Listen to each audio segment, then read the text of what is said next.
And welcome back to the State of the Union. I'm Jake Tapper. President Biden said this week he's trying to figure out if there's an off-ramp for Vladimir Putin amid these military defeats in Ukraine and nuclear threats as the president faces renewed pressure from Saudi Arabia after the nation essentially flipped the bird to the U.S., joining with Russia to cut oil production in spite of an intense lobbying effort from American officials. The impact here at home is a potential gas price spike right before you cast your vote.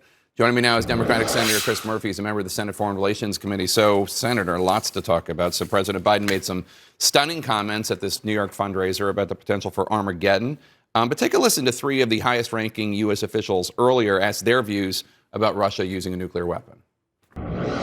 I don't see anything right now that would lead me to believe that he has made such a decision. We do not presently see indications about the imminent use of nuclear weapons. We are looking very carefully to see if Russia is actually doing anything that suggests that they are contemplating the use of nuclear weapons. To date, we've not seen them take these actions.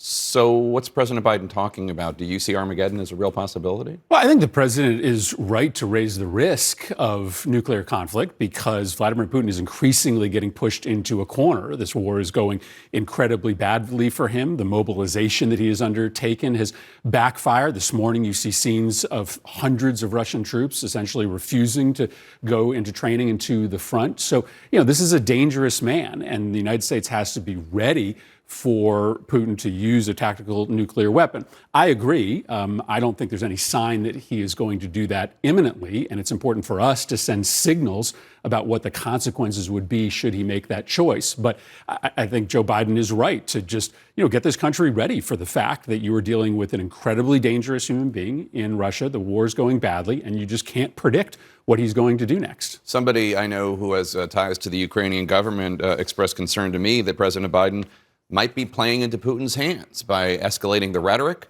Perhaps those European allies who are already a little bit wobbly when it comes to standing up against Putin might go wobblier if they think, oh, God, if we keep going down this path, we're going to have a nuclear war. Well, this war can end if Vladimir Putin decides to get his troops and personnel out of Ukraine. He made the decision to invade a sovereign neighboring country, and the blood today and tomorrow is on his hands. Now, I think the president has made the right call to be very clear with Putin about what we're going to do and what we're not going to do. We're not putting U.S. troops in Ukraine. We have been careful about transferring weapons to Ukraine that they could use to make attacks inside Russia. I think as long as we communicate the lines that we are not willing to cross, then the danger for escalation lessens. But I don't want to get into a world in which we start blaming ourselves for escalation. This is Putin's war, and it's his decision as to whether it ends. Let's turn to a major decision by OPEC this week to reduce oil production. You're calling for President Biden to make a wholesale reevaluation of the U.S. alliance with Saudi Arabia. What do you want to see President Biden do? Should he stop arms sales to Saudi Arabia? Listen, we sell massive amounts of arms to the Saudis. I think we need to rethink those sales. I think we need to lift the exemption that we have given this OPEC Plus cartel from U.S. price-fixing liability. I think we need to look at our troop presence in the Middle East and Saudi Arabia. I mean, listen, for years, we have looked the other way as Saudi Arabia has chopped up journalists, has engaged in massive political repression for one reason. We wanted to know that when the chips were down, when there was a global crisis, that the Saudis would choose us instead of Russia. Well, they didn't. They chose Russia. They chose to back up the Russians, drive up oil prices, which could have the potential to fracture our Ukraine coalition. And there's got to be consequences for that. So whether it's lifting the cartel's immunity or whether it's rethinking our troop presence there, our security relationship, I just think it's time to admit that the Saudis are not looking out for us. So it's been 3 months since President Biden met with Saudi Crown Prince and now Prime Minister Mohammed bin Salman, shared that infamous fist bump. There it is, bang.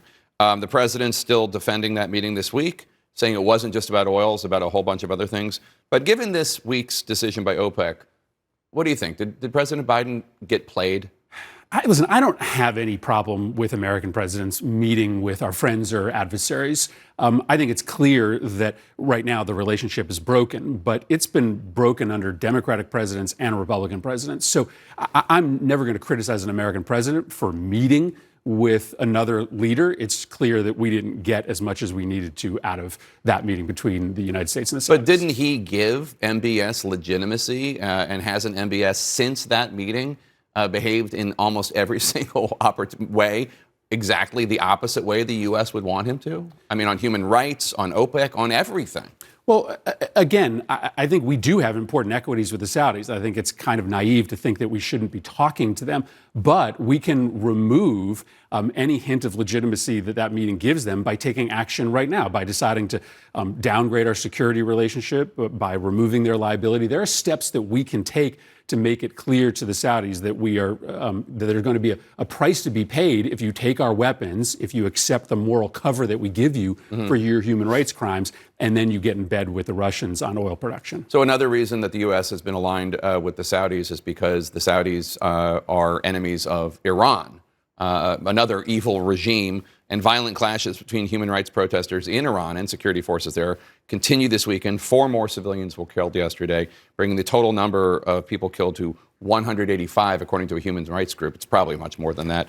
Are you satisfied with President Biden's response to these protests? What more should we be doing? First, I think it is far higher than the number that has been disclosed, yes. right? I think we have no sense of the scope of repression and the number of protesters that have been killed.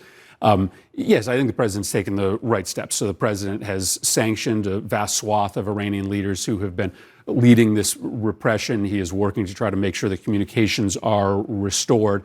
We obviously have a limited ability to operate inside Iran. It's not as, if the United States has a big presence there with which to try to facilitate this this unrest. But I think the president has very clearly signaled, and Congress should clearly signal, that we stand on the side of these protesters. This is a unique moment in Iran right now, and we should be doing everything we can to try to make sure that the people get what they want. All right, Senator Chris Murphy, good to see you. Thank you so much. Appreciate it. Coming up next.